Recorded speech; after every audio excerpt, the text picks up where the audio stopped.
Bonjour chers amis, encore une autre fois, on se retrouve autour d'un webinar d'exception. Notre invité aujourd'hui n'est autre que notre cher ami et frère, le professeur Hicham Riyad. C'est une personne très connue sur le plan national et international. Et nous le remercions d'abord d'avoir accepté notre invitation. Et d'abord, on souhaite à tout le monde Ramadan Mubarak Saïd, Inch'Allah, b'sihha wa salama wa l'afiyya wa tsoumou al tamam wa al-kamal. Et puis, toujours avec nous derrière le micro, il y a Dr Yassir Idrissi, il y a Nadia Salah qui vont vous accompagner tout au long de ce webinaire. Donc, je donne la parole à Dr Yassir Idrissi pour présenter notre cher ami professeur Hicham et présenter notre webinaire d'aujourd'hui. Et je vous souhaite un excellent webinaire. À bientôt. Bonjour, chers amis, chers collègues, consoeurs. Bonjour, c'est Khalid. Bonjour. Donc, j'ai l'honneur et j'ai le plaisir, en tant que membre de l'AMIE, de présenter le professeur Riyad. Donc, le professeur Hicham Riyad, qui est en pratique privée, il se dédie exclusivement à la dentisterie digitale et la dentisterie microscopique. Donc, il est fondateur et administrateur de la clinique dentaire Casablanca, qui est l'une des cliniques au Maroc qui est certifiée ISO 9001 au niveau de l'Angleterre, les États-Unis et l'Europe. Il est ambassadeur de la Digital Dentistry Society. Il est professeur visiteur de l'European University Miguel de Cervantes à Valladolid, en Espagne. Il est directeur académique du master en esthétique and digital dentistry depuis 2014. Directeur académique du master européen en orthodontie depuis 2013. Et donc, je n'en cite que quelques, parce que le curriculum, il est assez long. Donc, il a une maîtrise universitaire d'orthopédie dentofaciale, diplôme universitaire de prothèse et de réhabilitation maxillofaciale, DU de prothèse et de dentisterie esthétique et diplôme universitaire en implantologie. Donc, je cède la parole au docteur Hicham Riyad pour nous régaler par sa présentation, Inch'Allah, que j'espère que vous allez aimer. À vous la parole, docteur Hicham. Merci, cher ami. C'est très élogieux comme présentation. Je vous remercie. C'est un grand honneur pour moi d'être avec vous. C'est un groupe extrêmement exigeant, une association extrêmement dynamique. J'ai eu l'occasion de voyager avec vous pour assister à des congrès. C'était vraiment magnifique et je vous remercie pour le travail que vous faites. C'est un honneur ici. C'est un dynamisme vraiment remarquable. Bon Ramadan à tous. Je sais qu'il y a beaucoup de francophones avec nous, donc je vais essayer de me restreindre à la langue française. Je suis désolé, mais mes diapos sont souvent en anglais ou en arabe, mais l'idée passe très bien. Donc, je vais commencer. Je vais mettre mon partage d'écran. Et je vais essayer de passer en mode projection, voir si ça marche. Ça a l'air de marcher. Très bien. OK. Donc, je vais descendre cette fenêtre. Bien. Alors, ça, c'est l'université où Hicham, on n'a pas encore eu le partage. D'accord. Donc, partage d'écran, il faudrait que je fasse comme ça. Voilà, parfait. Maintenant, c'est bon. Je disais donc que ça, c'est mon université. Et on va essayer de passer très vite. L'équipe avec laquelle je collabore, je les remercie. C'est grâce à eux qu'on arrive à faire notre travail. Je vous ai envoyé des documents avant qui reprennent un peu les signes cliniques importants quand on s'intéresse à l'esthétique des dents dans la face. et on va les passer vraiment très brièvement, sans trop les détailler. On disait que le cerveau donc, est très paresseux, ça c'est connu, on a des algorithmes qui sont natifs, on est avec.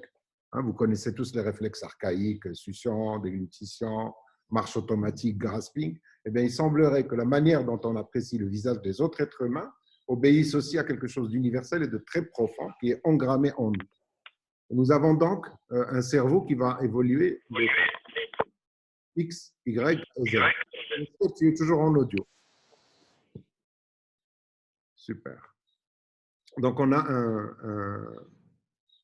un cerveau paresseux qui mesure les trois axes. La symétrie, donc l'axe X, c'est très connu, pas la peine de s'attarder dessus. Au niveau du sens vertical, je voudrais juste rappeler les proportions, la règle d'égalité des étages,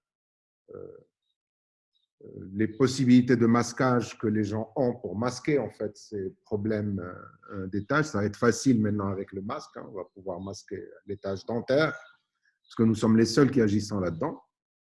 Les coiffeurs vont reprendre les premiers, je pense, parce que c'est les seuls à agir sur l'étage supérieur. Et c'est vraiment ça qui est important dans l'appréciation d'une face. Le sens antéro-postérieur, lui, il y a un truc. On ne le voit. S'il te plaît, Hicham, est-ce que tu as commencé déjà le diapo, c'est-à-dire le défilement des diapos Oui, oui, absolument. Parce que nous, l'image, elle est figée. Si tu peux juste faire play, parce qu'en fait, le discours, il est un peu en déphasage par rapport à ce qu'on voit. C'est-à-dire play. Là, tu as toujours la même image qu'au début. Oui, absolument. Oui. OK. Alors, peut-être que…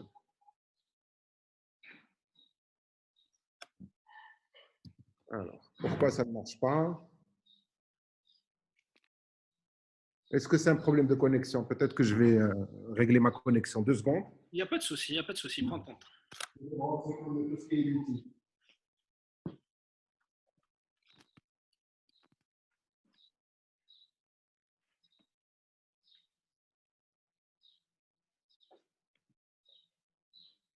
Alors, je vérifie sur quel réseau je suis.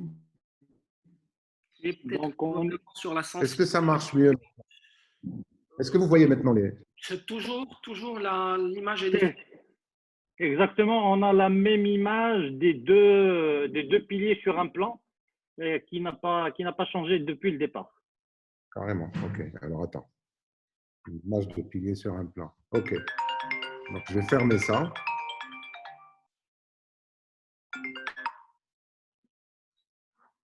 Et je refais un partage d'écran et j'ai choisi en fait le mauvais écran parce que j'ai plusieurs écrans. D'accord.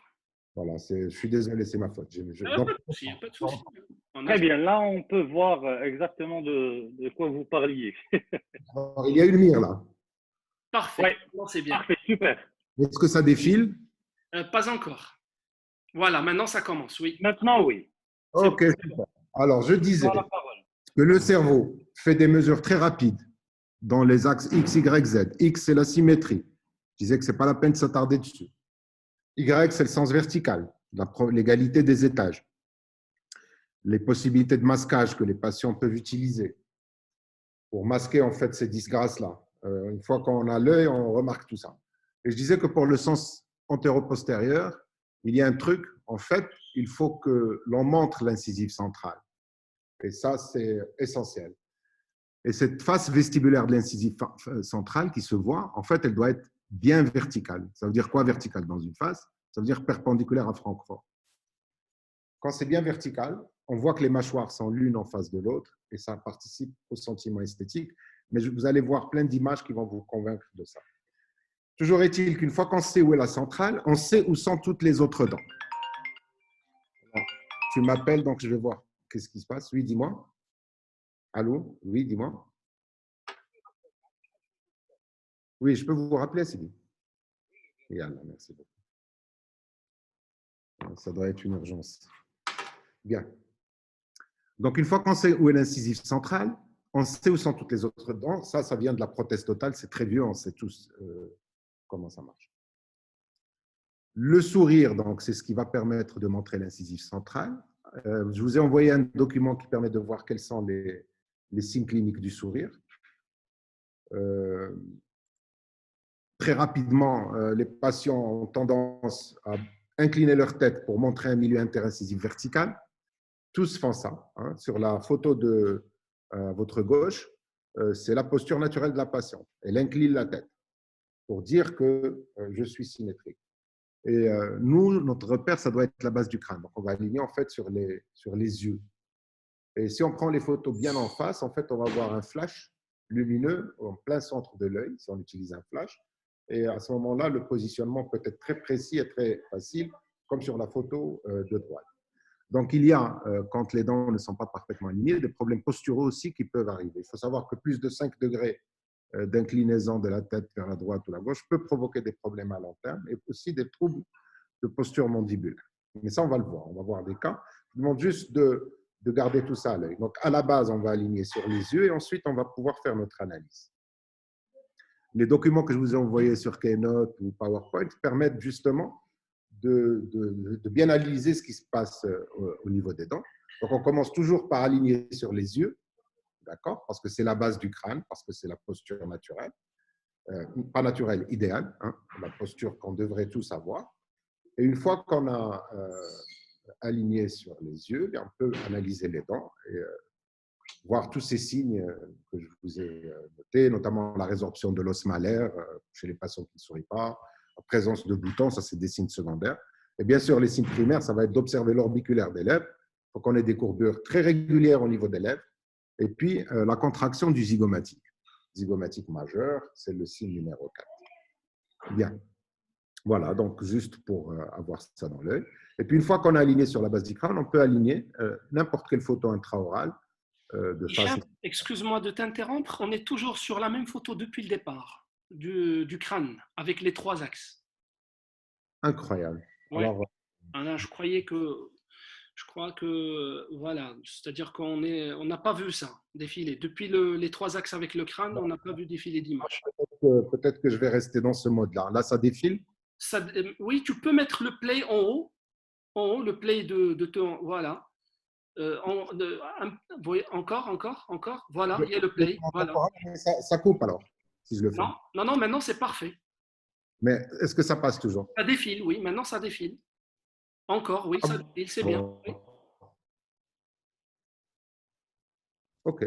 Bon. C'est bon. Est-ce que c'est nécessaire que je reprenne depuis le début? Je ne sais pas. Si vous voyez que c'est nécessaire quelques points importants pour éclaircir, c'est bon, vous pouvez retrocéder un petit peu. Mais sinon, vous pouvez continuer, docteur Hicham Kriya. Donc, pour l'instant, ça bouge toujours, ça défile toujours. Oui, maintenant ça défile. Maintenant, ça défile. Ok, je disais, donc les signes cliniques, de toute façon, vous avez les documents. Hein, donc, c'est pour ça que je les ai envoyés avant, pour qu'on ne s'attarde pas trop dessus. Absolument. Ok. Donc, très bien, maintenant c'est bon. Après tout le temps nécessaire. Je voulais juste attirer votre attention sur les problèmes posturaux. Les gens inclinent la tête pour aligner le milieu interincisif avec la verticale. Une fois que vous avez ça dans l'œil, vous allez l'observer chez tous vos patients. Vous allez leur expliquer. Et vous voyez que quand on développe des discours à partir de ces théories biologiques, on n'a pas besoin de leur montrer une promesse comme le smile design, chose que je ne fais jamais. Je fais des smile design pour moi, mais vous avez des dents en fait sur les canevas que je vous ai envoyés. Vous pouvez faire des dents, etc. Mais je vous vraiment déconseille de les montrer aux patients parce que vous promettez quelque chose. Alors que si on parle signe clinique, on peut juste montrer les signes, qu'est-ce qui ne va pas, et régler ce qui ne va pas, et puis le résultat sera mieux accepté quand ils ont une promesse en tête. Voilà, c'est pour ça que je n'utilise pas en fait ces logiciels de Smile Design. Je fais mes analyses, je dire ce que je veux. Alors en fait, ce que je voulais aussi, où j'en étais arrivé avant l'interruption, c'est qu'on peut aligner une photo intraorale sur le visage en prenant la pente canine, par exemple, une droite qui relie les 2 pointes canines sur le visage, et on fait en sorte qu'on ait la même droite sur la photo intraorale, et on commence notre analyse de mesure. Ça rappelle des signes cliniques importants. Le sens X, Y, Z pour le visage, le sourire, 2 signes hypatognomoniques, hein, le mouvement des lèvres, l'orbicularis oris qui doit être parfaitement relâché, aucune contraction. Donc, ça va donner des lignes comme d'un élastique très courbes. Le zygomaticus major contracté, ça fait 2 rides du sourire très profondes. On va encore peut-être les revoir. Et puis, les signes non pathognomoniques associés, c'est la résorption de l'os malaire qui finit par faire les yeux tristes à la langue, parce que le canthus externe baisse. Et puis, des problèmes d'immunité locale, si les muscles faciaux ne fonctionnent pas bien, des petits boutons, etc. Et là, on rentre sur les dents. Vous avez une animation qui vous montre les steps. Il y a ce qui va être macro. En fait, c'est un peu comme si on disait où est-ce qu'on construit les dents. Il me faut un référentiel tridimensionnel, X, Y, Z. En gros, c'est le milieu interincisif, une horizontale, une verticale. Donc, ce référentiel-là, on le prend du visage. Et ça, c'est la macroanatomie. Ça nécessite souvent de bouger les dents. Hein, Excusez-moi, docteur Hicham, ça bloque encore. On est toujours sur la diapo. Maintenant, c'est bon. Maintenant, on a passé à la. On est sur. Maintenant, on est sur une diapo. Voilà. OK. Oui. Maintenant, ça marche. Ça bouge, ça bouge. Maintenant, ça bouge. Oui, maintenant, ça bouge, oui. Bon, OK. Parce qu'on était sur la même diapositive qui était en arabe et en français. OK, parfait. Très bien. Donc là, ça bouge. Mais moi, je suis resté sur cette diapo un peu longtemps, hein, en fait. Ah, d'accord, OK. Pour ça. Alors, on a dit tout à l'heure que quand on sait où mettre l'incisif central, on le sait, ça en prothèse totale, quand vous faites votre maquette, à la fin, sur le modèle secondaire, c'est vraiment pour indiquer où mettre la centrale au prothésiste. Donc, où est X, Y, Z? OK? Donc, une fois que vous avez ça, une fois que vous avez la centrale, vous avez toutes les autres. Donc, voilà ce que ça donne. Passez vos photos en noir et blanc, augmentez le contraste et vous allez voir un peu qu'est-ce qui vraiment impacte l'esthétique. C'est la luminosité qui compte. Donc, c'est un exercice que je vous recommande de faire. Ça vous permet de voir facilement la symétrie du visage, les lignes, les orientations, qu'est-ce qui ne va pas. Et vous remarquerez aussi à ce moment-là qu'il y a une équivalence entre la position des dents et leur luminosité. C'est-à-dire, plus une dent est en retrait, moins elle est lumineuse, plus elle est en avant, plus elle est lumineuse. Ce qui ouvre une piste intéressante pour nos traitements de restauratrices, parce qu'on ne sera pas toujours forcément obligé de bouger les dents. On peut juste les éclaircir ou les assombrir. Et même une dent en rotation, on peut assombrir le lobe qui sort et éclairer un peu plus le lobe qui est en retrait. Et ça donne des résultats stupéfiants. Et on le fait pour la prothèse directe et indirecte, c'est-à-dire pour les composites et pour le lab. Voilà. Donc là, il y a une dent qui est en bonne position, mais elle semble en lingoversion. Ici, c'est un problème de luminosité aussi. Hein. Bon. Voilà ces steps. Vous avez l'animation. On ne va pas trop s'attarder dessus. Peut-être juste revoir un peu cette animation. Cet ordre dans lequel ces steps sont exposés, c'est celui d'un sculpteur qui veut fabriquer une pièce. C'est toujours du plus grand détail vers le plus petit détail. D'accord? Il y a une logique dans le geste qu'on retrouve avec nos fraises quand on veut sculpter un bridge provisoire ou faire du live smile design ou sculpter ou corriger un biscuit céramique, etc. Donc, il y a une méthodologie. Je vais aussi vous envoyer sur la page du groupe Amiette ce canevas-là qui est un peu plus complet pour les formes dentaires. Vous avez un peu plus d'instruments de mesure comme un rapporteur. Et maintenant, quelle est la sensibilité de ces indicateurs, de ces steps? Eh bien, ils sont extrêmement sensibles parce qu'à partir d'1,5 degré, les patients peuvent avoir envie de refaire leur prothèse ou de faire quelque chose parce que ça se voit. Parce que comme c'est la lumière, quand vous avez 1,5 degré, en fait, la lumière multiplie comment dire, elle augmente, le défaut se voit mieux parce que c'est de la réflexion. Hein, c'est rayon incident, l'angle est multiplié par 2.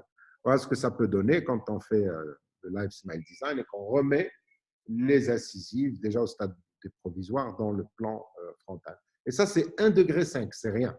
C'est vraiment rien. Et ça se voit. Il y a des relations, bien sûr, qu'on a déjà établies, qu'on connaît entre la position de la centrale, que votre prothésiste connaît, tout le monde connaît ça.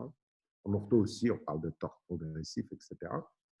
Maintenant, que se passe-t-il quand on a des steps 1 qui sortent de la valeur qu'on peut traiter avec de la prothèse? Parce qu'en fait, tous ces steps, ils sont sensibles, mais ils sont aussi intéressants dans le sens où leur amplitude indique la thérapeutique. C'est-à-dire, en ortho, si j'ai un step 1 de 4 mm pour l'incisive centrale, je sais que je peux le faire avec une gouttière. Si c'est un peu plus, il me faut un appareil fixe. Si c'est encore plus, il faudrait que j'associe un geste chirurgical, que je prépare mon parodonte. Si c'est encore plus, si on est au-delà du millimètre, il faudrait que je fasse de la chirurgie orthodontique. Pareil pour le step vertical, le step 2, hein, plus c'est bas. Ces steps indiquent des amplitudes. En tout cas, le step 1, 2, 3, X, Y, Z. Et ces amplitudes sont un moyen de sélection de cas. Avançant, ce qu'on faisait avant, c'est qu'on décompensait. Donc, en cas de classe 3, les incisives inférieures lingo-versées, les incisives supérieures vestibulo-versées. Nous, on va vestibulo-verser les incisives inférieures et lingo-verser les supérieures pour donner une bonne amplitude au geste chirurgical. La chirurgie a été faite en 2000. Le profil initial ici, c'est compensé. À la fin du traitement ortho, le profil s'aggrave, on a décompensé, on a vestibulo-versé les incisives. Et après chirurgie, on se trouve en surcompensation, enfin, en surcorrection, c'est ce qu'on veut, parce qu'on sait qu'avec le temps, ça va encore, le menton va augmenter, le nez va augmenter. Voilà. Donc 99, 2001, la chirurgie, 2018, ça c'est intéressant, on se rend compte qu'en fait, qu'est-ce qui s'est passé en 2018? Ben, tous les repères architecturaux tiennent la route. Le profil est moins convexe, ça on s'y attendait, parce qu'on sait que la croissance du menton continue. Mais au niveau des incisives, le fait d'avoir décompensé, c'est-à-dire d'avoir vestibulo-versé les incisives inférieures, eh bien 18 ans plus tard, on le paye. Et enfin, c'est 15 ans ici, en l'occurrence. On le paye avec ses faiblesses osseuses. Ça, c'est le step 5. Le step 2 et le step 5, c'est des steps de la gencive. C'est sur ça que j'avais envie d'insister, parce que vous êtes paro. Et donc, c'est bien qu'on parle de ça. Vous avez un background paro chez Lanier, donc je me suis laissé dire. Bien. Donc, il faudrait qu'on puisse changer le biotype des patients. Et ça, c'est possible en collaboration ortho-paro. Et les corticotomies, donc, que vous connaissez, par exemple, pour ce cas, c'est du 8 mm. C'est limite, mais ça passe en orthodontie avec une préparation chirurgicale du parodonte. Donc, il consiste tout simplement à libérer les corticales. Hein. La corticale, en fait, c'est le bouclier de la dent. C'est sur ce bouclier-là que s'attache le conjonctif et puis la gencive. Et si on bouge la dent sans couper sa corticale, sans couper son bouclier cortical, ah ben on a des récessions. Mais si on coupe, eh bien, c'est comme si on créait des sutures. Et en fait, ce bouclier tient la route. Et alors, rien ne nous empêche d'apporter aussi des biomatériaux, c'est ce qu'on fait volontiers, d'apporter du conjonctif, des brefs, et on commence le traitement immédiatement. Alors, les traitements par cortico sont intéressants en eux-mêmes parce qu'ils accélèrent le traitement. Parfois, on les fait même pour des amplitudes plus faibles de step, parce qu'ils vont donner une accélération qu'on appelle RAP, Regional Acceleratory Phenomenon, si vous voulez en savoir plus, RAP. Et les traitements sont 2 à 3 fois plus rapides. Et ils se font sans récession. Et on peut faire des expansions transversales même chez l'adulte. Parce qu'en fait, on va emmener les dents avec leur cortical. Ça change considérablement l'amplitude de correction qu'on peut faire avec l'ortho. Donc, pour moi, c'est une technique que les paros devraient proposer plus souvent à leur orthodontiste ou à faire les choses en collaboration. Bien sûr, l'idéal, ce sera toujours un praticien qui s'en sort, hein, qui arrive à faire un peu de tout. Hein. Par ces temps de confinement, je pense qu'il faut s'intéresser un peu à tout. Et voilà, donc une fois que le step 1 est corrigé, l'ortho en bas était classique. Vous voyez ici sur cette vue, j'espère qu'elle passe, le changement de biotype. On avait un parodonte fin, on a avancé les dents, et malgré ça, grâce aux biomatériaux qu'on a apportés à résorption lente, on a quand même un volume osseux important. Ça, c'est quelque chose d'important à intégrer dans notre pratique quotidienne. Bien. Il y a aussi un autre petit avantage, c'est que comme on greffe, comme on fait des apports dans la région antérieure, on ne décompense pas. Et du fait de cette absence de compensation, il n'y a pas d'aggravation esthétique. Au contraire, il y a une amélioration esthétique dès le premier jour et qui continue au fur et à mesure qu'on règle le décalage dentaire. Voilà, après, moi, je n'hésite pas à tracer directement mes plans sur mes patients. On les voit mieux. Il faut utiliser un crayon ardoise pour enfants. Hein. Les marqueurs lavables à l'eau, ils sont biocompatibles. Ça s'enlève avec un simple Kleenex mouillé et ça permet de bien voir. Le document que je vous ai envoyé va vous permettre de faire des petites choses comme ça. Alors, une patiente qui est venue pour avoir 20 facettes, en fait, quand on fait l'analyse, on se rend compte que c'est tout à fait mineur. Les ampleurs de STEP sont mineures. Et ça passe par une coronoplastie et des petites gingivectomies. Elle a des poches un peu importantes. Donc, ça passe vraiment juste avec des gingivectomies et des coronoplasties. Alors, ça va être peut-être un peu agressif sur la canine et sur la latérale. Mais de toute façon, si on fait des facettes, on va tailler ça. Donc, on va rester sur les coronoplasties, éventuellement un petit composite, éventuellement. Ou alors même pas. Si elle veut fermer le diastème, on fera un petit composite. Voilà, donc on évite l'ortho, on évite les facettes, on évite tout ce qui est très invasif, on réduit le coût médecin, on réduit le coût patient, on réduit le temps de travail. Alors, sur les schémas que je vous ai envoyés, là, je vais quitter mon écran. Sur les schémas que je vous ai, enfin, sur le diaporama que vous avez envoyé, vous avez remarqué que vous avez des pieds à coulisses. Donc, ça vous permet de mesurer au dixième. C'est plus précis. Hein. On a des fibres laser qui font maintenant, aujourd'hui, on a du 200 microns, du 300 microns. Donc, en fait, un point vaut un tiers de millimètre. Hein. Et donc, on peut travailler au tiers de millimètre. Et la précision est vraiment importante avec ces indicateurs-là, avec les steps. On a vu que pour le step 1, c'est 1 degré. Je peux vous garantir que pour le step 2, c'est de l'ordre d'un demi-millimètre. Quand on se rate d'un demi-millimètre, eh bien, ça se voit. OK. Je reviens en mode projection.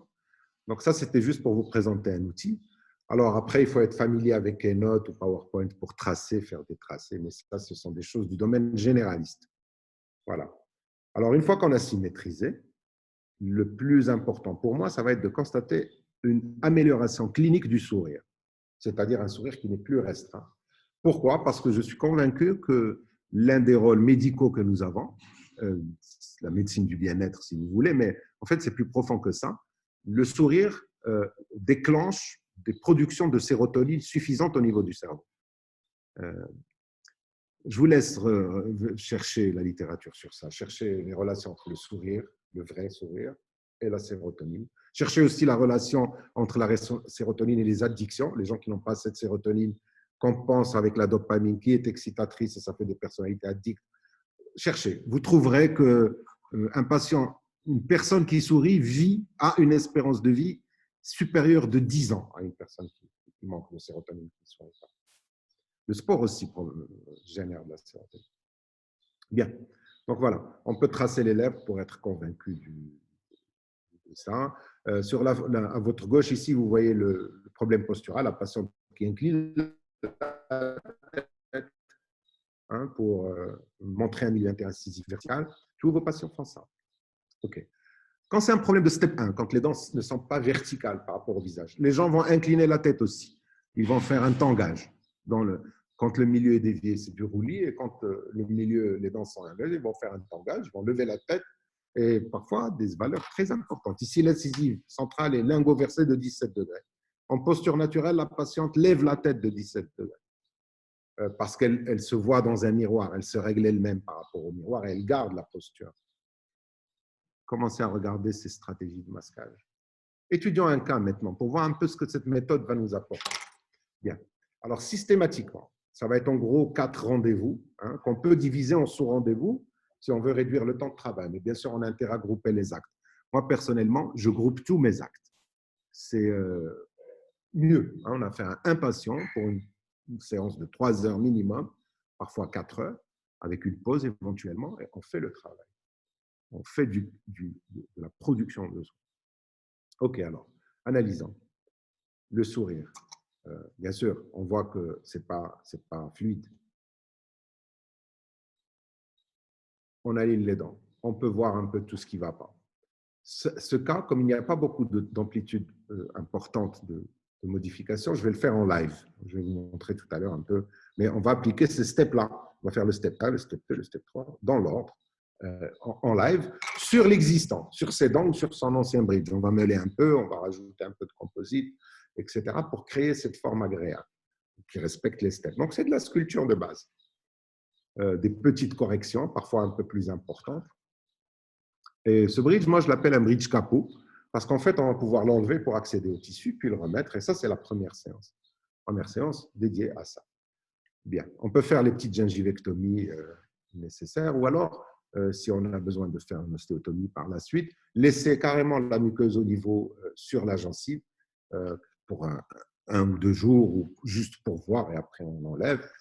Et ce qui est intéressant, c'est qu'une fois que vous avez fait votre travail, eh bien, le sourire est décoincé. Et souvent, ça se passe tout de suite, dans la séance même. Okay. Alors après, on analyse ça. Bien sûr, on reprend une photo, on aligne, on voit ce qu'on a fait pour savoir comment on est précis. Et puis, on applique ça aussi aux préparations, voir quel est le rythme des dents dans l'axe X en vue frontale. Bien, ça c'est une vue des dents juste après avoir déposé le vieux bridge. Vous voyez qu'il y a des restaurations à faire. On a un problème sur le secteur gauche, ça manque de piliers, donc peut-être qu'il faut faire des implants. Mais en fait, si on regarde bien, il y a une petite racine ici, la 25, qui serait éventuellement exploitable. Mais bon, il est sous-gingivale. Et tout va dépendre du niveau où on va mettre le step 2. C'est pour ça que l'analyse systématique avec les steps est intéressante, parce qu'elle me permet de savoir si cette racine, je vais pouvoir l'utiliser ou pas. Alors, le deuxième rendez-vous, ça va être les chirurgies.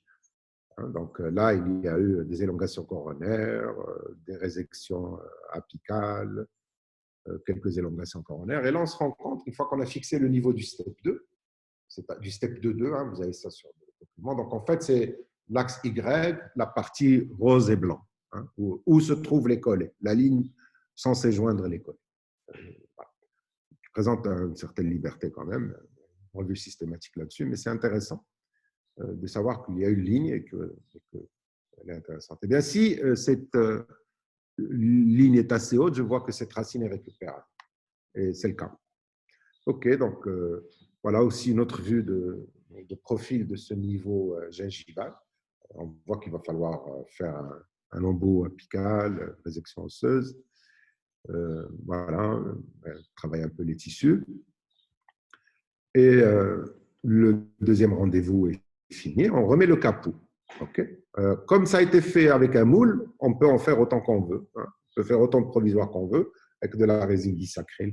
Donc, si le premier provisoire ne marche plus, ne rentre plus pour une raison X ou l'autre, on peut toujours le refaire, ça prend 10 minutes quand on a la clé. Les dents, donc les restaurations, les îles, les corps, tout ce qui est, voilà, la 25 là qui est récupérée. Et là, il va falloir attendre relativement longtemps avant de pouvoir exploiter cette gencive, parce que là, on a fait des lambeaux, il faut que ça cicatrise tout ça. Il faut 6 mois. 6 mois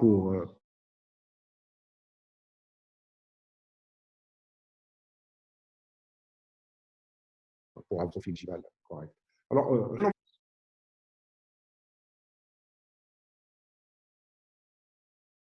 leur phase V5, il faut les trois versés, un petit peu.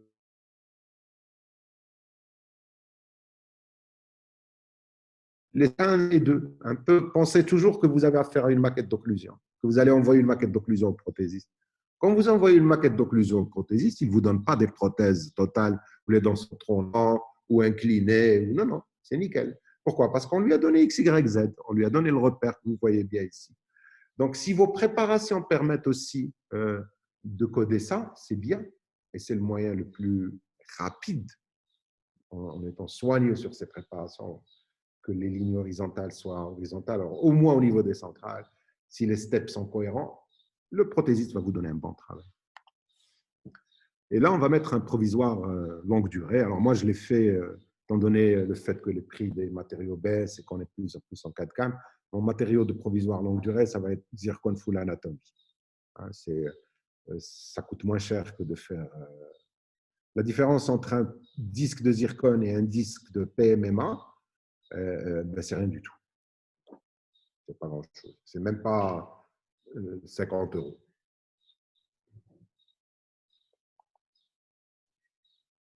Voilà. Alors après, comme on a rattrapé le plan d'occlusion, on a mis des olets provisoires en arcade du bas. C'est comme en prothèse totale. On monte l'incisive centrale On a un plan d'occlusion qu'on suit, eh bien, on définit un plan d'occlusion et on le garde. Donc, s'il faut agir sur l'arcade inférieure, on le fait aussi, manière transitoire. Les provisoires. Quand on finit ces préparations parodontales, on se retrouve avec une gencive qui ressemble à rien. Et il faut la sculpter. Alors, ça, c'est le step 5. Le step 5, c'est la convexité de la vestibulaire. Quand les provisoires ne sont pas corrects, on peut avoir des, comme ici, hein, des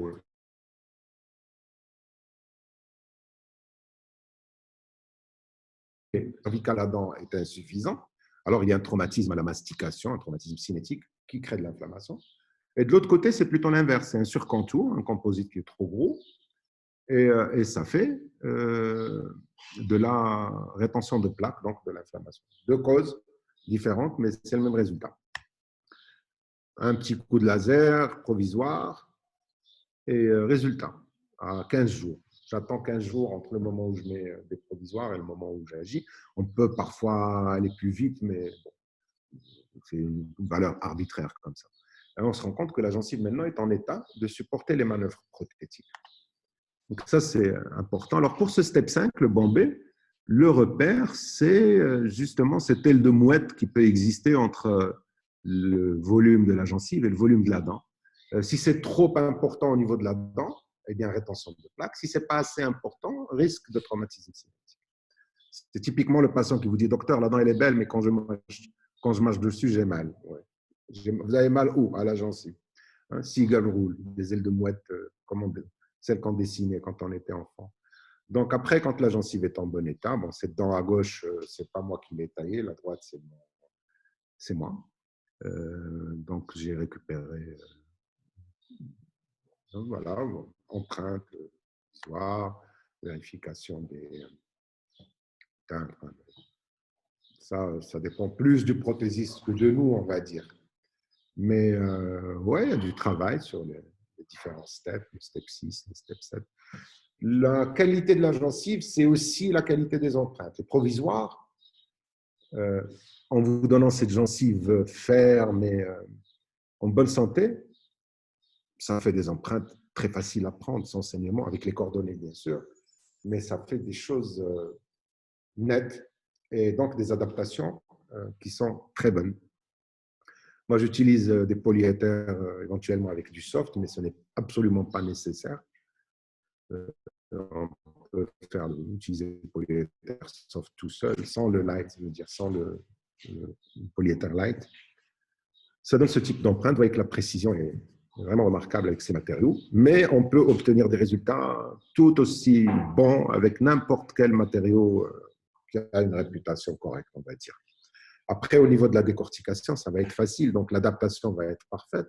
Hein, ici, une vidéo, je ne sais pas si elle va passer, mais les décortications vont se faire de cette manière, loin de la limite. Hein, on est loin de la limite. Il existe un grand espace entre la dent et la limite. Hein, et ça vole. Je suis désolé pour le son. Ça, c'est filmé en ralenti. Vous voyez, ça, même à la fraise, ça va sauter tout seul. OK. Et puis, on peut vérifier l'ajustage par la suite. Hein, quand on travaille avec un microscope, c'est facile à voir. Ça, c'est juste une photo. La photo a un effet microscope. On est à moins de 50 microns. Ça, on peut mesurer. Bien. Les provisoires permettent aussi de gérer des cas complexes où il y a de l'ortho, de la prothèse. Voilà, comme dans ce cas-là, il y a beaucoup de choses à faire en même temps. Alors, si on a des provisoires, on peut les changer en fonction de l'évolution du cas, maintenir l'occlusion, améliorer les choses. Elles permettent aussi de sculpter la gencive, les provisoires. Ça, c'est un cas de vissé qu'on transforme en scellé pour des raisons esthétiques. Eh bien, avec les provisoires, on va pouvoir comprimer cette gencive et sculpter les papilles. Et rien que pour ça, ça vaut le coup de passer par des étapes de provisoire relativement longues, même sans chirurgie. Bien. Restons sur la manière de gérer ce step 2 et ce step 5. Juste un rappel, mais ça, vous connaissez la manière dont on peut copier un profil d'émergence, donc avec un transfert et un petit peu de silicone, pour individualiser le transfert. Ça marche très bien. Si on est sur un scanner intraoral, ben, on peut prendre l'empreinte très vite, hein, faire l'empreinte de toute l'arcade, laisser la zone où il y a, ou bien la prendre aussi, parce que maintenant on peut effacer et refaire au niveau d'une zone. Et donc, enlever la provisoire et prendre l'empreinte tout de suite, avant que les tissus ne bougent. Ça, c'est le type de porte-empreinte individualisé que j'utilise. C'est l'assistante qui les fait. Il s'en fait sur une clé en silicone. Donc, on met une clé en silicone en bouche et on fait le PUI dessus. Et ça permet d'avoir des choses très précises. Bien. Les moyens individualisés, les moyens d'individualiser ces moyens. On a commencé à les individualiser il y a très longtemps. Ça, c'est un cas qui a 10 ans. Et on le faisait juste avec des céramiques pressées, comme ici. Donc, ça, c'est de la céramique pressée sur un moignant standard. Et ça permet de donner du volume. Hein, je vous laisse voir un peu la différence de volume ici. Tout ça, c'est créé avec de la prothèse. Donc, en fait, il y a cette dualité entre la manière dont on travaille la prothèse, la manière dont on fait la paro, et il faudrait que ça soit un peu plus… il faudrait qu'on ait le même langage entre paro, prothésiste, orthodontiste. Et en fait, les steps, c'est juste une tentative d'avoir un langage commun, en fait. C'est une tentative d'avoir un langage commun pour décrire les choses, ne pas rester chacun dans son langage, parce qu'on ne se comprend plus. Et c'est dommage, j'ai ma tête pile sur l'endroit que je voulais vous montrer. Je vais juste faire ça. Voilà, là vous voyez bien que ce volume a été restauré juste avec la provisoire. On peut voir d'autres cas de ce type, hein, notamment quand vous avez des espaces très réduits dans le sens mésio-distal, mais très longs dans le sens vestibulo-lingual. Eh bien, ça, c'est de la simple céramique qui a été coulée et ça a été mis sur un moignant standard. D'accord ? Donc, c'est un moyen low cost de créer un pilier individualisé. Alors, ça s'appelle techniquement une mésostructure parce que l'infrastructure, c'est votre moignant implantaire. La mésostructure, ça va être cette pièce intermédiaire pour donner les volumes dans la région cervicale et sous-gingivale. Et la suprastructure, c'est votre prothèse. Donc, je vous laisse regarder ce cas. J'espère que mes diapos passent toujours. J'ai ce souci.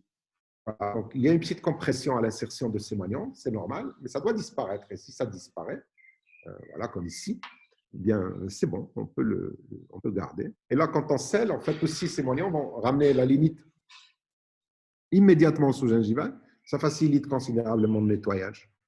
Donc, il y a quelque chose entre le scellé et le vissé. Ça peut être les moignons individualisés qui ont une limite juxtagingivale ou à peine sous-gingivale. Ça marche très bien. Voilà. Les possibilités d'individualisation. Voilà. Même pour les molaires, ça vaut le coup parce qu'il n'y a pas que l'esthétique. Hein. Tous les cas qu'on a vus maintenant, c'était en région esthétique, mais ça marche très bien aussi pour les molaires parce que l'esthétique, c'est la santé. Quand vous avez une bonne santé gingivale, c'est beau. Alors, est-ce qu'on va dire la molaire ne se voit pas, alors on va faire un pilier normal? Non, on le fait pour la santé gingivale. Voilà. Différents modèles, des prothèses fines, etc. OK, parlons maintenant un peu des… Comment devrait être notre prothèse? Il faudrait qu'elle soit la plus fine possible, en fait, pour ressembler à la dent naturelle. Dent naturelle, c'est un gros manchon caoutchouteux, un peu plus dur que le caoutchouc, c'est du PVC. La dentine, c'est un peu la même résistance à la déformation que du PVC. D'accord? Eh bien, cette dentine, c'est elle qui absorbe les chocs. Et sur cette dentine-là, qui est molle, hein, elle n'est pas dure, elle est facile à abraser. Elle est souple, elle est résistante, elle ne va pas se casser, mais elle elle est molle, elle est poreuse. Donc, il faudra la recouvrir avec une couche de verre. C'est ce que fait la nature, un peu d'émail. Hein, la dent, on trouve des dents de dinosaures qui ont des millions d'années. C'est un objet incroyablement résistant. Et c'est un objet composite avec 2 couches. Donc, il nous faut des épaisseurs de céramique très fines. Il faut remplacer la dentine idéalement par des composites ou des mésostructures. Et après, coller avec une force qui est de l'ordre de 20 mégapascales. Donc, tout ce qui rentre dans ce cahier des charges-là, tous les produits de collage qui nous donnent ces 20 mégapascales sont suffisants. Après, la notion de limite n'est pas forcément indispensable parce qu'on peut avoir un angle d'attaque à 60 degrés avec la zircone. Et à ce moment-là, il n'est pas vraiment nécessaire de faire de la limite, une limite invasive. Donc, il faut juste un angle matériau qui soit compatible avec les… C'est comme une limite à l'envers. Donc, en fait, vous allez chercher la jonction émail-sément et c'est la jonction émail-sément qui devient votre limite. Vous masquez la limite, l'épaisseur ou l'angle dans la jonction émail-sément. C'est ça l'idée. Donc, l'angle matériau pour la zircone, c'est 60 degrés.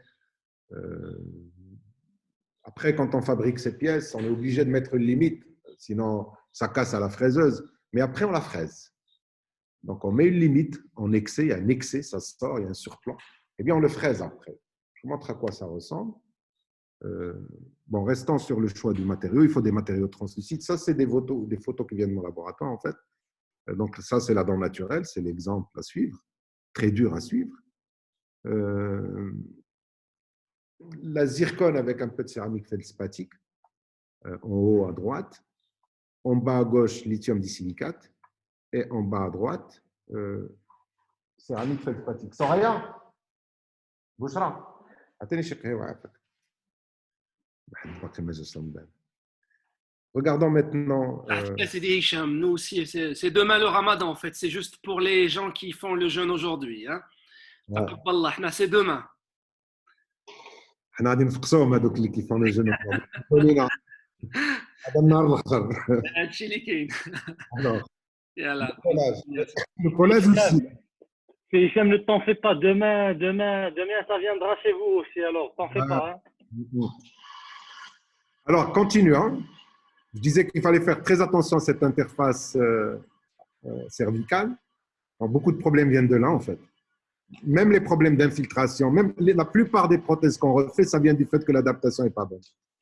Que ce soit pour cause parodontale ou pour n'importe quoi. Donc, les limites, il faut que ça soit vraiment net et que ça soit net au labo aussi. Et à partir de là, on peut avoir des choses très précises. Quand on colle, il vaut mieux couper le ciment. Ça, c'est quelque chose qu'on a constaté. Parce que essayer de l'enlever au pinceau, en fait, on dilue, on rajoute de la résine dans la région cervicale. La résine se colore. Les colles, elles, qui sont chargées, ça ne se colore pas. Parce qu'il y a beaucoup de charge, la proportion entre résine et charge. Donc, on risque de fragiliser notre colle, en fait, de changer ses qualités mécaniques et ses qualités biochimiques en passant comme ça beaucoup de résine fluide. Donc, ce n'est pas bon. Moi, je préconise plutôt de couper. Hein. On polymérise un peu en restant à un stade élastique et on coupe d'un trait sec pour essayer vraiment d'enlever l'excès d'un bloc. Et après, on polymérise sous glycérine. Donc, ça c'est un petit détail qu'on a changé dans notre protocole hein, par rapport à ce qu'on a pu publier avant ou même enseigner avant. On ne passe plus ce pinceau, on coupe avec une lame 15. 15C, une petite lame. Et si la prothèse a été, l'empreinte a été correcte, et le traitement de l'empreinte au labo aussi, généralement, l'adaptation ne pose pas de problème. L'adaptation que vous avez sur le plâtre, c'est celle que vous avez en bouche. La plupart de nos problèmes viennent d'une imprécision, souvent liée aux empreintes. Après, quand c'est nickel, eh bien, sur le long terme, on est content parce que ça fait moins de problèmes à gérer. La gencive, une fois que c'est net, la gencive elle adore. Il n'y a pas de souci. Voilà ce que je vous avais dit tout à l'heure par rapport à cette limite. Elle est fine, hein, c'est 15 microns, mais ça s'enlève quand même à la fraise. À gauche, donc, une couronne full anatomie qui n'a pas encore été préparée. À droite, elle est préparée pour le collage. On colle les couronnes. On colle la zircone aussi, hein, avec le radicophosphate, type universal. Il y a d'autres produits. Ça se colle très bien. C'est mieux de coller. Et donc là, on va sabler la zircone. Et une fois qu'elle est collée seulement, on va enlever cette petite limite que vous voyez ici, qui n'a pas lieu d'être. Voilà, collage. Et après, on passe une fraise. Enfin, on enlève les excès en les coupant et ensuite, on passe une fraise. Et on polymérise le tout sous glycérine. Les steps que je vous ai parlé, ce smile design, en fait, il peut être fait à la main. C'est ce que je préfère quand il n'y a pas beaucoup de modifications à faire. Moi, je sais, j'ai dans l'œil ce que le patient a. Mon prothésiste, lui, il ne sait pas. Donc, comment je lui transmets les informations? C'est un problème en plus. Moi, j'ai des prothésistes à demeure. Hein, ils sont à côté. On travaille ensemble. Ils sont excellents. Rien à dire. Mais ça me prend beaucoup plus de temps de transmettre de l'information, d'être en indirect. Ça me prend du temps, des matériaux, enfin, plutôt que de faire le truc moi-même et de transmettre moi la forme externe de la prothèse. Donc ça, c'est le step 5, vous l'avez deviné. Hein, on voit les plans, la courbure de la dent. Ça, c'est le step 6 et ça, c'est le step... Oui, toujours le step 6. Ça, c'est le step 7.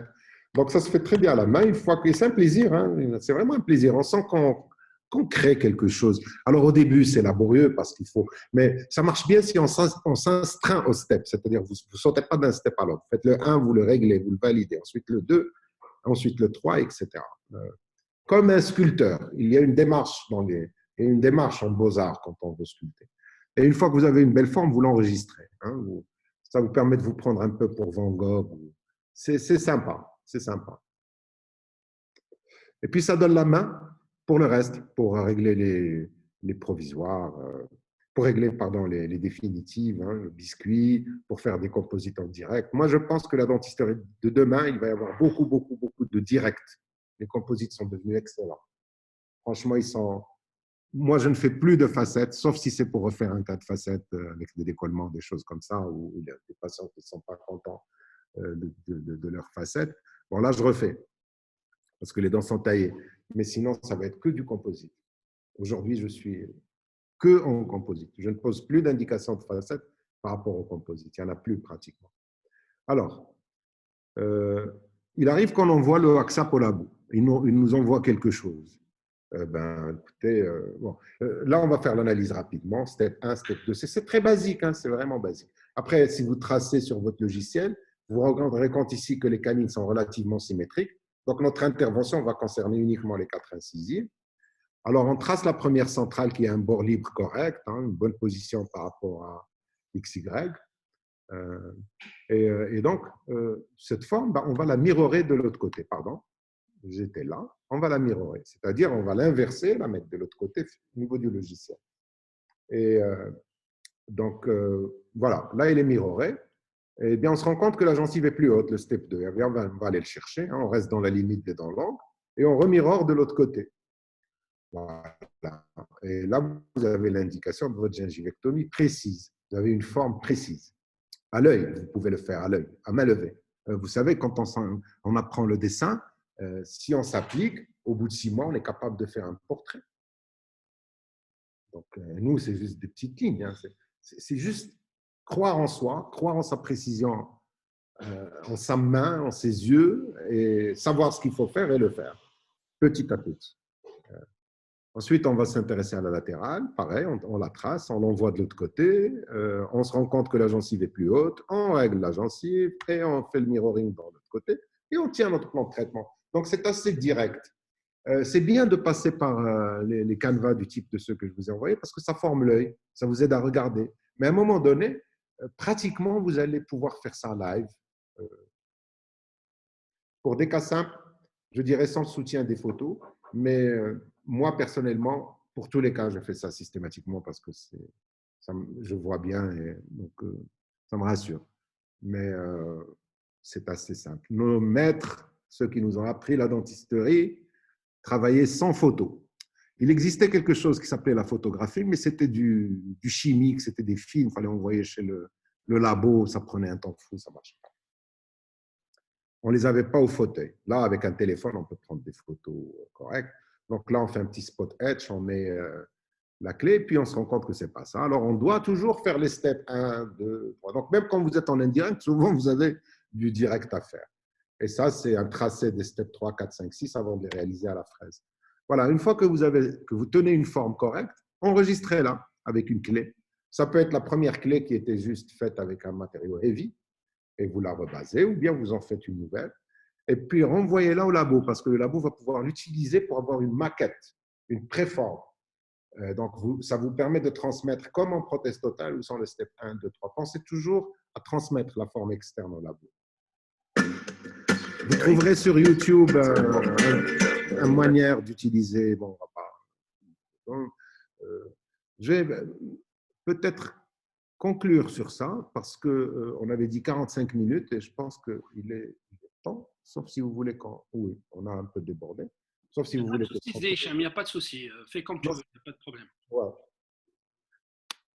Avançons. Plutôt que de conclure sur ça, c'est une vidéo sympa pour vous montrer un peu le rôle des dents dans la phonation, mais bon, avançons. Regardons un autre cas où celui-ci peut-être, toujours comment utiliser ces lignes pour savoir ce qu'il faut faire. Là, on se rend compte qu'il faut une petite greffe gingivale, on surcorrige, on attend, c'est pareil. On attend. On a déjà une normalisation du sourire. Encore un autre cas où on peut voir un peu comment utiliser ce canevas pour savoir ce qu'il faut faire. Les positions pour faire son live, il faut être à midi, hein, toujours à midi.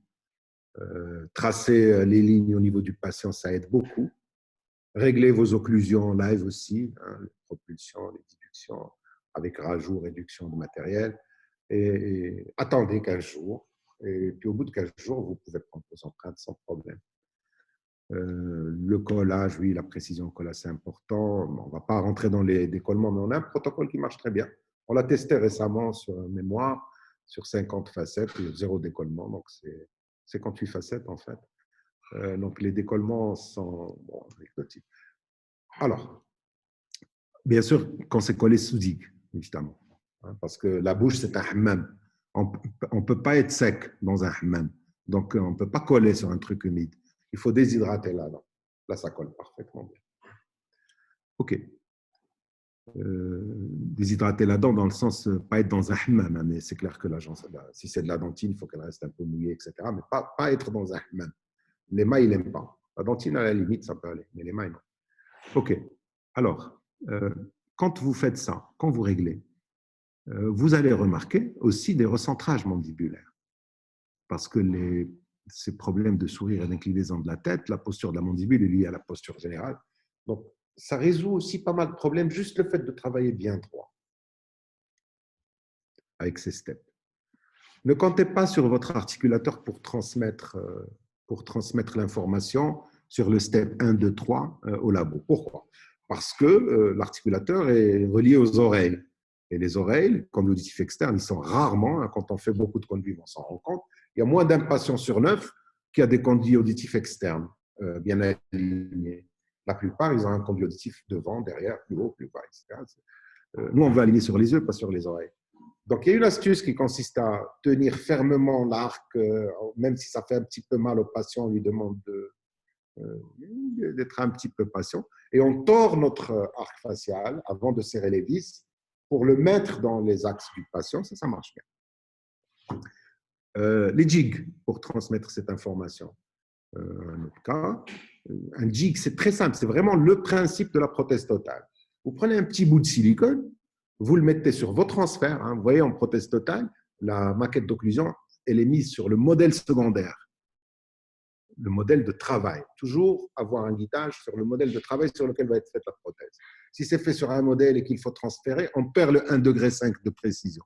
On est à 4-5 degrés de précision si on travaille soigneusement. C'est beaucoup de problèmes pour rien.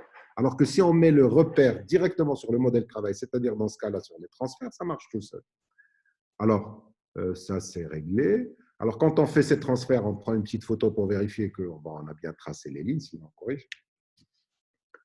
Et une fois qu'on a transmis X, Y, Z du visage dans les dents, ça va tout seul.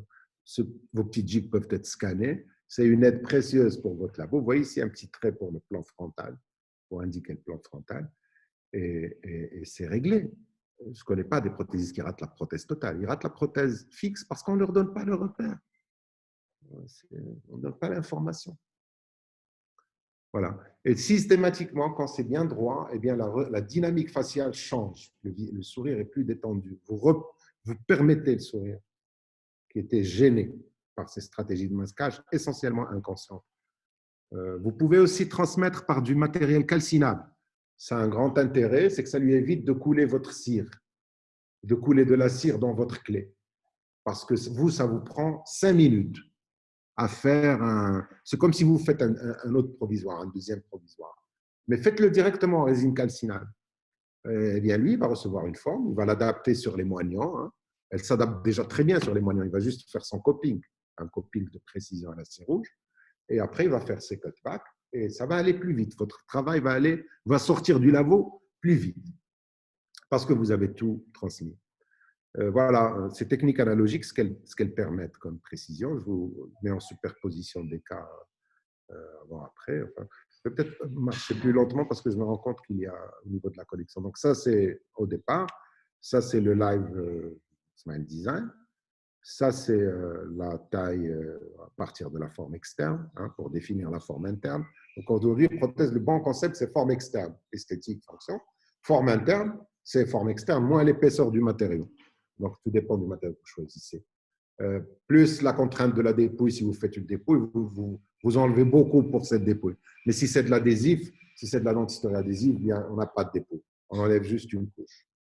Pas de retour, pas juste des finitions plates. Vas-y, dis-moi, qu'est-ce que tu Et penses ça donne de ce qu'on ça. t'a fait? Je vous laisse regarder cette vidéo. Je ne sais pas si vous avez le Le son. travail qu'on a fait pour toi, tu le trouves comment, honnêtement? Regardez la relation entre la mimique et la mimique ici est perturbée. Mais ça vient des anciennes restaurations. Et puis après, la patiente a déjà vu, c'est définitif. Et là, elle va se détendre. Et c'est vraiment ça qu'il faut rechercher. Et 3 jours après, je peux vous dire que je suis la femme la plus heureuse du monde. Allez-y. Il faut rechercher. Une équipe sympa, ça soit micro. Il faut que ça soit bien droit par rapport à la base du crâne. Gardez la Et donc, il ne faut pas oublier de transmettre ce petit repère.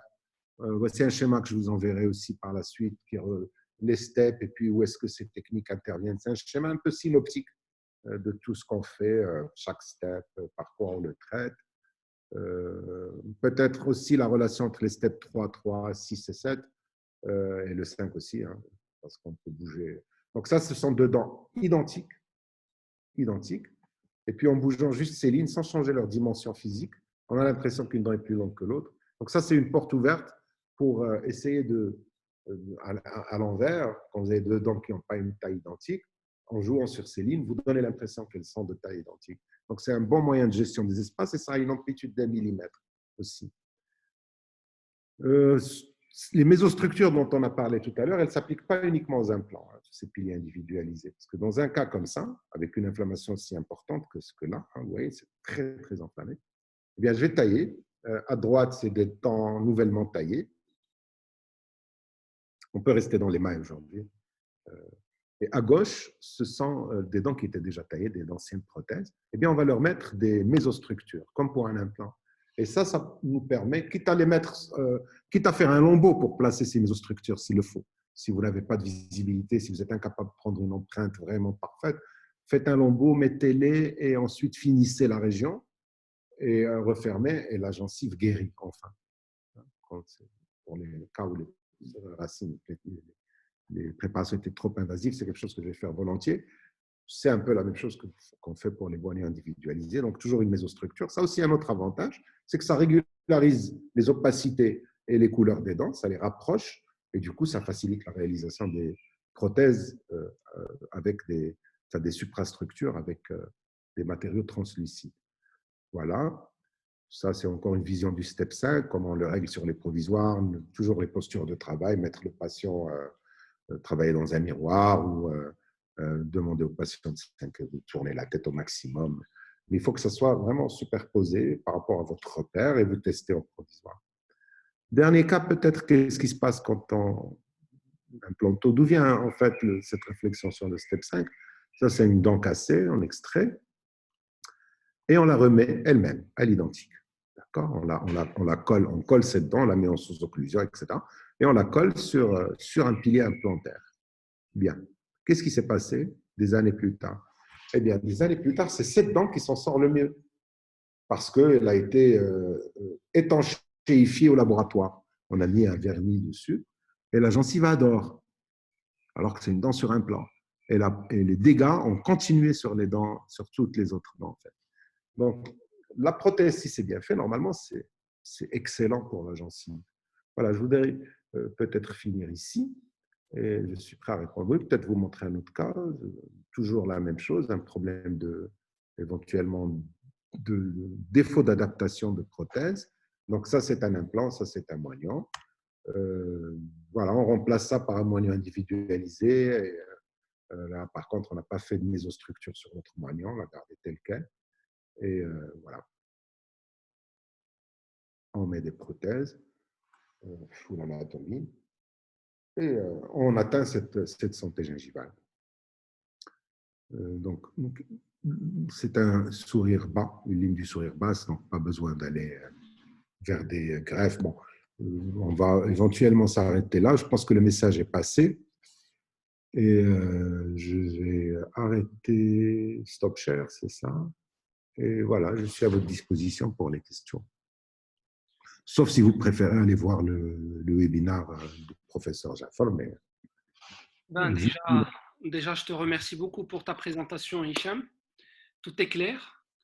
C'est parfait. Je vois que même les gens qui nous ont suivis n'ont pas posé énormément de questions. Ça prouve que tout est nickel.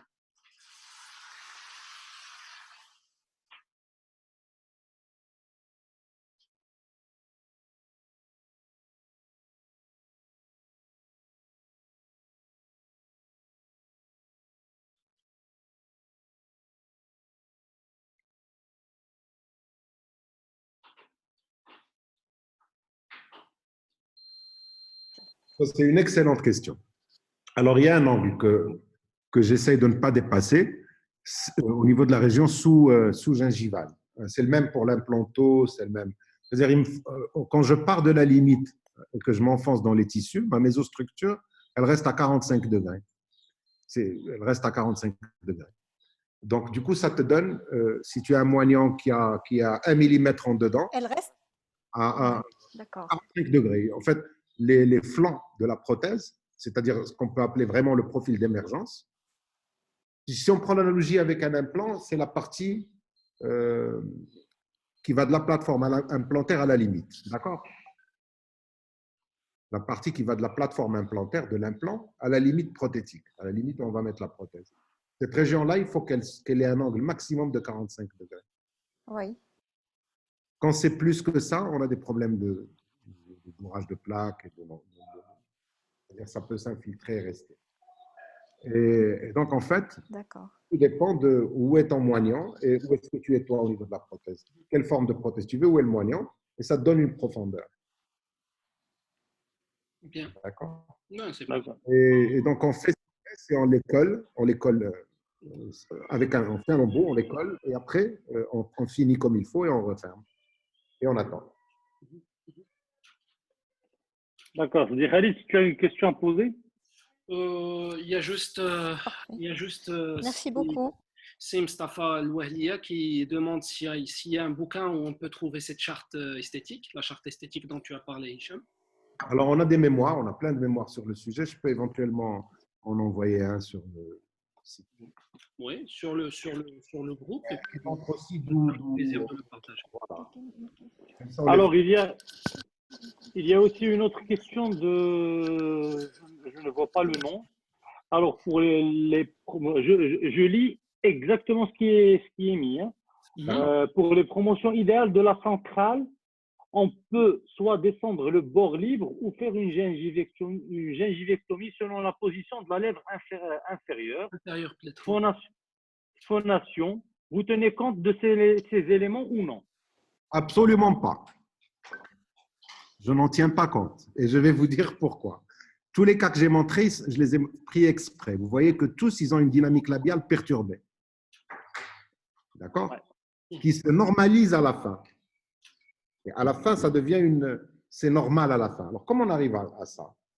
Là, justement, il ne faut pas regarder les lèvres. On sait que le bord libre de l'incisif se trouve dans le plan de morsure, le plan d'occlusion de Delair. Oui. C'est quelque chose qu'on peut trouver chez un patient sur une téléradiographie de profil ou en 3D. Donc, il existe un plan d'occlusion architecturale, mécanique, qui est la zone articulaire où les dents doivent se trouver pour fonctionner au mieux sur le plan fonctionnel. C'est ça qui est esthétique. Il n'y a pas de différence entre la fonction et l'esthétique. Donc, on sait où mettre le plan d'occlusion. Et le bord libre de l'incisive, il est sur le plan d'occlusion. Le bord libre de l'incisive inférieure est à 2 mm au-dessus du plan d'occlusion. Donc, une fois qu'on sait où elle… C'est comme dans la prothèse totale. Dans la prothèse totale, on met un plan d'occlusion. On le définit, nous, en utilisant la règle de Camper. Sous-nasal, gradient, parallèle, etc. Chez Delair, on peut le trouver en tenant compte de la dimension verticale. C'est un petit peu. Et le Camper, déjà, c'est très bien. Donc, on sait où est le plan d'occlusion. Ces histoires de trouver le plan d'occlusion en regardant la lèvre, ça n'a aucun sens. Aucun sens. D'accord. Donc, est-ce que vous tenez toujours la ligne du sourire? Bon, c'est une interaction entre vous et moi. Ouais, Donc, une interaction sur la ligne du sourire. En fait, est-ce que vous ne prenez pas les proportions 2 tiers, 1 tiers, c'est-à-dire 2 tiers visibles des incisives centrales supérieures par rapport à 1 tiers visible des incisives centrale inférieure si on parle d'un montage d'une prothèse totale? OK. Le sujet jeune, quand il sourit, il montre plus de hauteur maxillaire. Il monte plus dans son maxillaire parce que la traction est puissante, les tissus faciaux sont élastiques, ça monte beaucoup. C'est le sujet âgé, à partir de 50 ans, vous verrez personne sourire en montrant ses incisives supérieures. Plus on avance dans l'âge, à partir de 50 ans jusqu'à 60-70 ans, il suffit de regarder les gens à la télé. Quand ils sourient, ils montent les incisives du bas. Quand ils parlent, ils montent les incisives du bas. Donc ça, c'est une notion d'abord qui n'est pas constante dans le temps. Parce que la fente buccale s'affaisse comme s'affaissent les joues, comme s'affaisse le visage dans son ensemble. Donc, ce n'est pas quelque chose qui a un sens. Ensuite, c'est un muscle. Les muscles, ça se remuscle. Les muscles, ça bouge par la fonction. Donc, quand vous donnez à quelqu'un la possibilité de sourire par une architecture dentaire correcte, c'est-à-dire bien centrée sur le visage, et qu'il se met à sourire, la musculature labiale change, la musculature faciale change. C'est pour ça qu'on ne tient pas compte de la lèvre, on tient compte des repères architecturaux, ils sont plus robustes, ils sont plus solides. Ils ont un sens parce que c'est un appareil mécanique. Ouais. Et un appareil mécanique, il a des critères mécaniques. Il y a un engrainement dentaire. Même la morphologie dentaire est définie mécaniquement. Ce n'est pas une forme par hasard, c'est une forme qui tient compte de trajectoires données, étant donné où se trouvent les… C'est une forme, comme on dit en arabe, hatmiya. ما يمكنش تبدلها ولا بغيتي تختارها غطيح فيها هي النيت. Donc voilà, ces histoires de smile design et de conneries comme ça, il n'y a rien sur Facebook. Enfin, sur Facebook. Ça n'existe que sur Facebook. Mais dans PubMed, il n'y a rien. Il n'y a rien. Non, on n'est pas. Moi personnellement, je suis pas partidaire du smile design, le DSD comme on le fait. En fait, ça doit être individualisé en fonction de chaque personne, chaque profil, chaque profil, et donc c'est ça l'individualisation en fait du sourire par rapport à chaque personne. Absolument. Et il y a des impératifs mécaniques. Quand on dit architecture, l'architecture c'est quoi? L'architecture, c'est le lien entre la forme et la fonction. Hein, un salon n'est pas un poteau au milieu. Voilà. Si vous voulez une grande pièce pour la langue, ben vous n'allez pas venir mettre un poteau là où… Voilà. Il y a des notions architecturales et on n'a pas développé ce côté-là parce que, bon, j'en parle, mais j'ai des séminaires là-dessus aussi. Certains sont enregistrés, ils sont dans Facebook, dans YouTube. L'architecture crânio-faciale permet de savoir exactement où on met la canine, où on met la centrale, où on met la molaire. Je veux dire, il n'y a pas de… Mais c'est très peu connu chez nous. C'est très peu connu. Ouais. Alors, concernant, c'est toujours une question par rapport au cas clinique que j'ai vu moi-même en tant que parodontiste. J'ai vu la 25, la fameuse 25 qui était presque au même niveau osseux. Ouais. Et puis, j'ai vu par la suite, donc je suppose que vous avez procédé à une chirurgie non seulement gingivale, mais aussi osseuse pour avoir ce fameux férule, je ne sais pas comment… Une férule, c'est ça. Ouais, le férule, c'est ça? Ouais, donc, les 2 vous mm. avez… Est-ce que en faisant cette gingivectomie et ostéoplastie, cela n'altérerait pas s'il s'agit du même… c'est-à-dire de la même situation au niveau du secteur antérieur, puisque en fait là le sourire n'interagissait pas aussi d'un point très important sur une prémolaire que sur une incisive centrale. seriez-vous aussi conservateur sur une incisive centrale Oui, comme ce que vous avez fait sur cette prémolaire? bien sûr. Alors, regarde, on a dit, on va raconter l'histoire de l'esthétique. Hein. C'est quelque chose qui se passe en 1 seconde 75, qui est chez tous les êtres humains. Quand un être humain regarde un être humain, il fait ce traitement d'information. Il vérifie X. Est-ce qu'il est symétrique? Oui, il est symétrique. Je coche. Ce monsieur a des gènes d'être humain. Checklist. Il voit le sens vertical. Il a un sens vertical correct? Oui, allez, je coche. Et ensuite, je dois savoir s'il est capable de mordre, de manger, parce que sinon, ça ne sert à rien de faire des enfants avec ce monsieur, il faut les nourrir toute sa vie. S'il a un décalage antéro-postérieur, les gènes éliminés. Mais s'il passe, ça c'est bon. Alors, il le passe comment? Il le passe avec l'incisif central, qui est une lecture optique hypersensible, on a montré des cas. Donc, une fois que c'est bien droit, ça veut dire que le gars, il a les mâchoires les unes en face de l'autre. Donc, nous, on part de ça. On part de cette position antéro-postérieure de l'incisif. Ensuite, on cherche, donc ça c'est Z, antéro-postérieur. Ensuite, si tu veux dans le visage, on regarde X, Y, Z dans cet ordre. Il sourit, c'est pour ça qu'on a parlé du sourire. On analyse Z, Z est correct, et ensuite on fait Y, et ensuite on fait X. On fait l'inverse, on sens inverse. Voilà. Alors Y, on va le diviser en deux directions. Le blanc sur le noir, ça c'est les bords libres, ça c'est sur le plan d'occlusion. Le blanc sur le rose, ça c'est la paro. Alors, après, on a des règles. On sait que sur une centrale, on ne peut pas dépasser 11,5. Exactement. Et on ne peut pas être plus bas que 9. Donc, ça, c'est ma marge. Alors, moi, quand après, j'ai montré un cas où je symétrise. Je dessine la centrale ici, je la symétrise là. Et je vois, tant que je reste dans les 11,5, bien sûr, je vais essayer de ne pas utiliser de chirurgie compliquée, etc. Donc, si ça passe à 11,5, ça passe à 11,5. Si ça passe à 10, ça passe à 10, etc. Le but étant de réduire l'intervention, réduire la nocivité, réduire l'interaction avec le patient. Bien.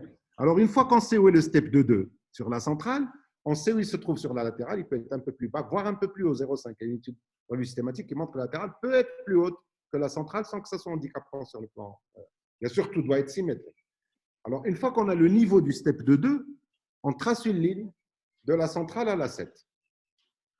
Exactement. Et là, on sait si une racine est sous-gingivale ou si elle est endosseuse ou si elle va être exploitable ou pas. S'il lui faut juste 2 mm de traction parce qu'elle est bien longue, c'est un bon pilier.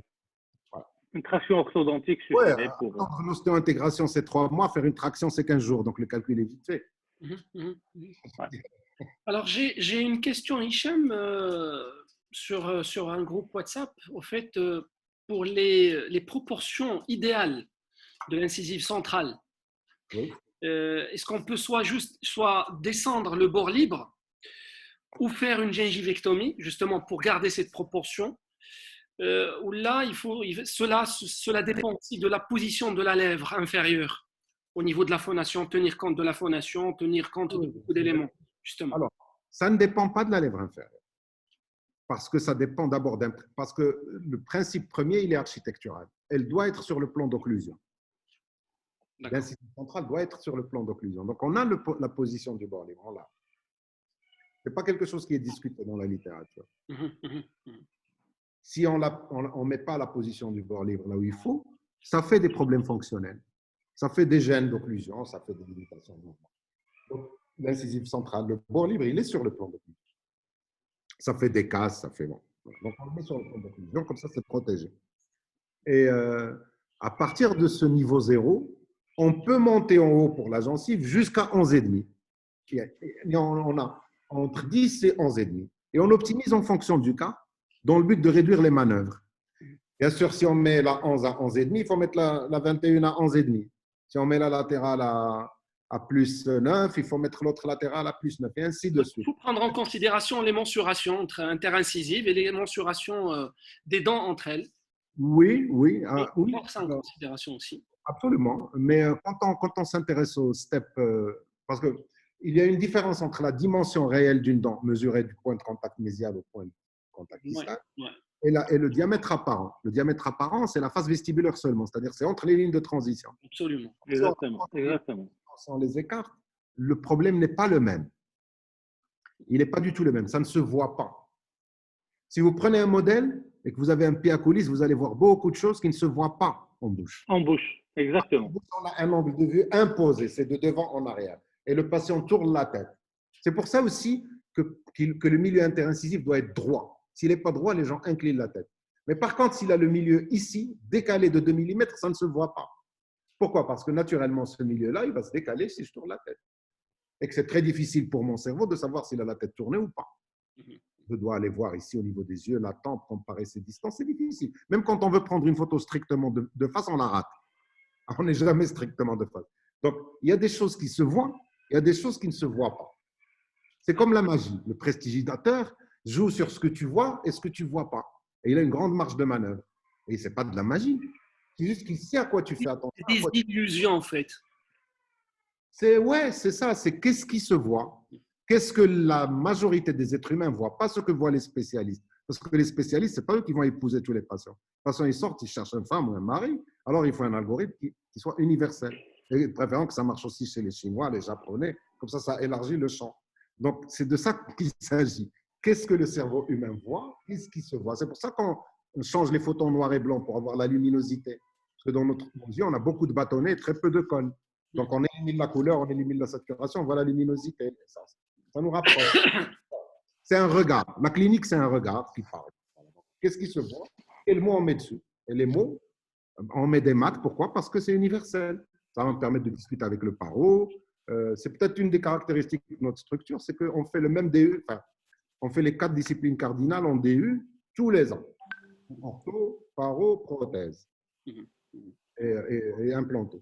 Donc, du coup, on est obligé d'avoir un langage commun parce qu'on ne va pas parler du diagnostic en ortho, le langage d'ortho avec le… Non, ça ne bouge pas. Il faut un truc mathématique clair et commun. C'est de ça que ça vient, ces steps. Ben, sur ce, on va clôturer. J'ai encore une question sur WhatsApp. Pardon, Nadia, allez.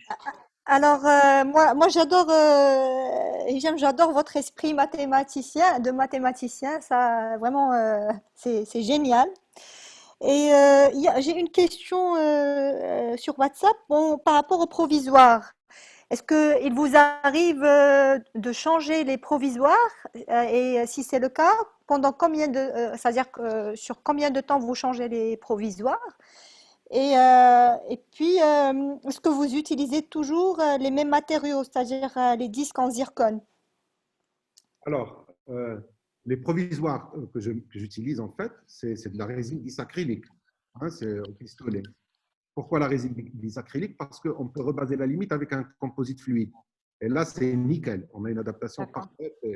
Donc, la résine bisacryle, c'est un composite. Il y a des marques, hein, on ne va pas les citer, mais il y en a plein aujourd'hui. Et donc, ça, c'est les provisoires capot, les bridges capot, hein, pendant que je travaille.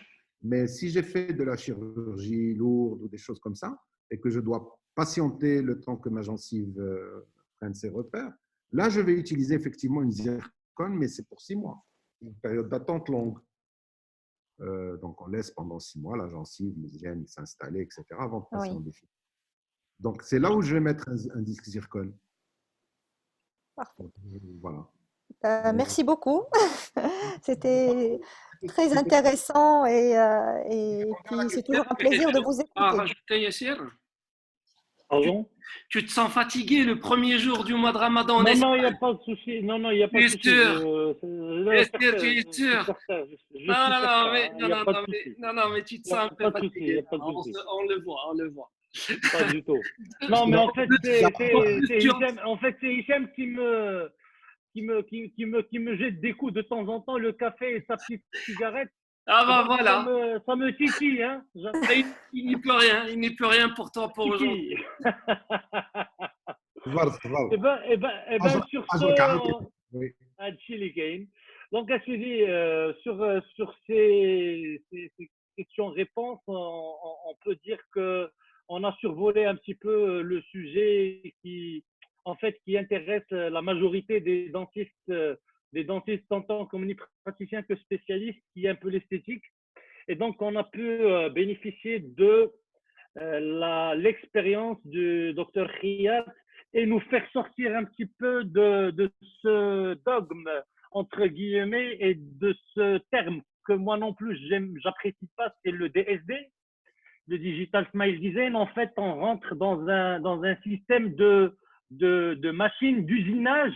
Et donc, Oui. c'est pour ça qu'on est en train de voir des sourires qui se ressemblent partout.